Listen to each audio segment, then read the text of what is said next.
పాటు సభ బయట సభ లోపల అనేకమైనటువంటి అసభ్య పదజాలము, కొంతమంది మంత్రుల్నే పవన్ కళ్యాణ్ని, చంద్రబాబు నాయుడిని, నారా లోకేష్ని తిట్టడానికే మంత్రిత్వ శాఖలను ఏర్పాటు చేసినటువంటి ఘనత జగన్మోహన్ రెడ్డిది. కాబట్టే అటు అసెంబ్లీలో కూడా దుశ్శాసన పర్వం కొనసాగింది. జగన్మోహన్ రెడ్డి వికటాటహాసం చేసినప్పుడు చంద్రబాబు నాయుడు సతీమణిని వీళ్ళందరినీ దూషించటము, ఇవన్నిటిని తెలుగుదేశం వాళ్లే కాదు బాధపడ్డది, ఆంధ్రప్రదేశ్లో ఉన్న ప్రతి పౌరుడు, ప్రతి ప్రజాస్వామికవాది మహిళల్ని ఈ విధంగా కించపరచడం తప్పు అని అందరూ కూడా దాన్ని ఖండించారు.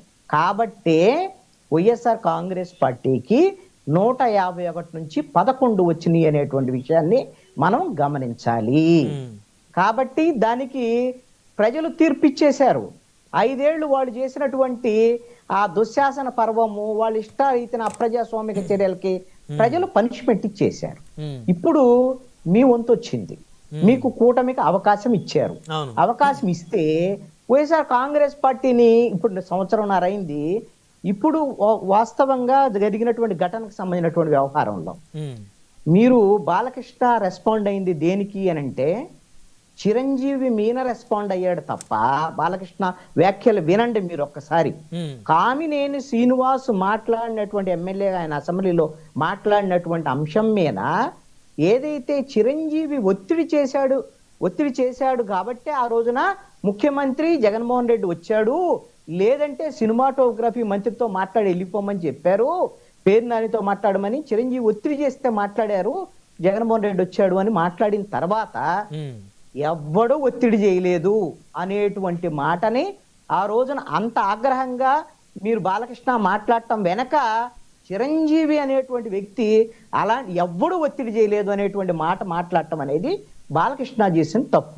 టార్గెట్ చేసింది బాలకృష్ణ చిరంజీవిని. దాంట్లో భాగంగా ఆ సైకోగాడు ఉన్నప్పుడు అనే మాట వాడాడు, అంతేగాని జగన్మోహన్ రెడ్డి వ్యవహారం ఇక్కడ బాలకృష్ణకి టార్గెట్ కాదు. మీరు మాట్లాడింది 2-3 సీక్వెన్సులు వినండి, నేను విన్నాను. అంటే ఫస్ట్ టార్గెట్ చిరంజీవి గారేనా బాలకృష్ణ గారికి? అక్కడ ఫస్ట్ టార్గెట్ కదా, అసలు టార్గెటే చిరంజీవి గురించి మాట్లాడాడు ఆయన. నేను ఆ రోజు ఏదో నేను వెళ్ళి ఎవడు అడగలేదు, ఎవడో గట్టిగా మాట్లాడలేదు, ఎప్పుడు గురించి అంటే ఆ సైకోగాడి మీటింగ్ గురించి అని అన్నాడు, అంతే తప్ప ఇక్కడ జగన్మోహన్ రెడ్డి గారి టార్గెట్ ఎవడు చేయలేదు అని, మీ చిరంజీవి కూడా ఏం చేయలేదా, నువ్వు పెద్ద పొగుడుతున్నావు అని కామినేని శ్రీనివాసులు కూడా ఆయన మాట్లాడాడు. కోపం వచ్చింది ఆయన పొగిడితే, అది కోపం వచ్చింది. ఒకటి చిరంజీవి గురించి అప్పుడు ఎవడో అడగలేదని మాట్లాడటం, ఎవడు అనేటువంటి మాటలు వాడటం అనేది తప్పు.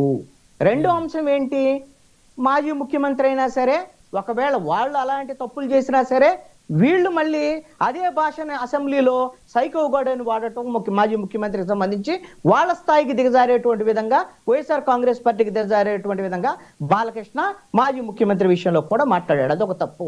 మూడో అంశము, వీళ్ళ మంత్రి, కూటమిలో మంత్రి ఉన్నటువంటి సినిమాటోగ్రఫీ మంత్రి కందులు దుర్గేష్ను ఉద్దేశించి బాలకృష్ణ ఏమన్నాడు, ఈ ఫిల్మ్ ఛాంబర్కి సంబంధించినటువంటి ఒక కార్యక్రమంలో నా పేరు 9వ పేరు కింద వేశారు, అసలు ఎవడు రాశాడు అది అని అడిగాను అని చెప్పి. అంటే ఎవరిని అడిగాడు, ఎవడు రాశాడా అనేది ఎవరిని, మంత్రికి సంబంధించినటువంటి మంత్రి అక్కడే ఉన్నాడు,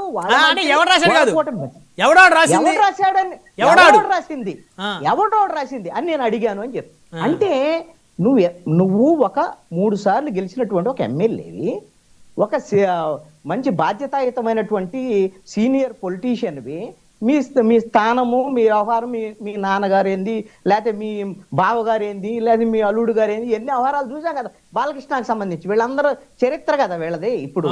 మరి అలాంటప్పుడు మన చరిత్ర అనేటువంటిది మనల్ని మంచి కింద ఇది చేసుకోవాలి తప్ప గర్వం కింద మారకూడదు కదా. ఇప్పుడు ఇదే డిబేట్లో మిత్రుడైనటువంటి విజయ్ కిరణ్ గారు, నేను ఒకవేళ బాలకృష్ణ మాట్లాడింది తప్పు అయితే క్షమాపణ చెప్తున్నానని చేతులు ఎత్తి నమస్కారం చేసి, నేను ఆయన సంస్కారాన్ని నేను గౌరవిస్తున్నా. నేను ఒకటి అడుగుతాను, దీనికి సమాధానం చెప్పాల్సింది, క్షమాపణ చెప్పాల్సింది మొట్టమొదటి వ్యక్తి బాలకృష్ణ. ఖచ్చితంగా క్షమాపణ చెప్పాలి. అదే విధంగా ఎవరికి చెప్తారు క్షమాపణ అని కాదండి, సభ క్షమాపణ చెప్పాలి. అదే విధంగా తన వ్యాఖ్యల్ని రికార్డుల నుంచి తొలగించమని బాలకృష్ణనే అడగాలి అసెంబ్లీని. అంతేప్ప కామినేని శ్రీనివాస్ అడిగితే కామినేని శ్రీనివాస్ వ్యాఖ్యలను మాత్రమే తొలగిస్తారు.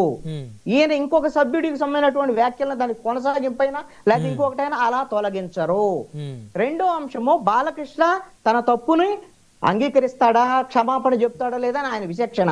ఇది రికార్డుల నుంచి తొలగించాల్సినటువంటి బాధ్యత అసెంబ్లీకి ఉంటుంది. ఎందుకు అంటే పార్లమెంటరీ లాంగ్వేజ్, అన్పార్లమెంటరీ లాంగ్వేజ్ అని మనము ఒక సంప్రదాయాన్ని మనం నిర్ణయించుకున్నాం. అది వైసీపీ హయాంలో అలా మాట్లాడితే ఖచ్చితంగా అన్పార్లమెంటరీ. వాళ్ళు అక్కడేమి మాకేమి ఇబ్బంది లేదు, 30 ఏళ్ళు ఉంటాం అనుకుంటే ప్రజలు నెట్టేశారు కదా, ఎక్కడికో పోయి పడ్డారు. ఇప్పుడు ప్రతిపక్షంలో కూడా లేరు కదా. ఇప్పుడు రెండవ వ్యక్తి ఎవరు? ఈ శాసన సభాపతి అయినటువంటి ముఖ్యమంత్రి చంద్రబాబు నాయుడు. మీరు ఇందాక చెప్తున్నారు కదా, ముఖ్యమంత్రి చంద్రబాబు నాయుడు ఏదో సరి చేశాడు, ఏదో సరిదిద్దాడు, వాళ్ళని ఏదో ఆగ్రహం వ్యక్తం చేశాడు అన్నట్టు. బాలకృష్ణ మాట్లాడేటప్పుడు ముఖ్యమంత్రి చంద్రబాబు నాయుడు సభలో ఉన్నాడు. బాలకృష్ణ మాట్లాడిన తర్వాత చంద్రబాబు నాయుడు మాట్లాడాడు, వేరే అంశం మీద మాట్లాడాడు. అప్పటికప్పుడు ఆ అంశం మీద రెస్పాండ్ అయ్యి ఉండాల్సింది.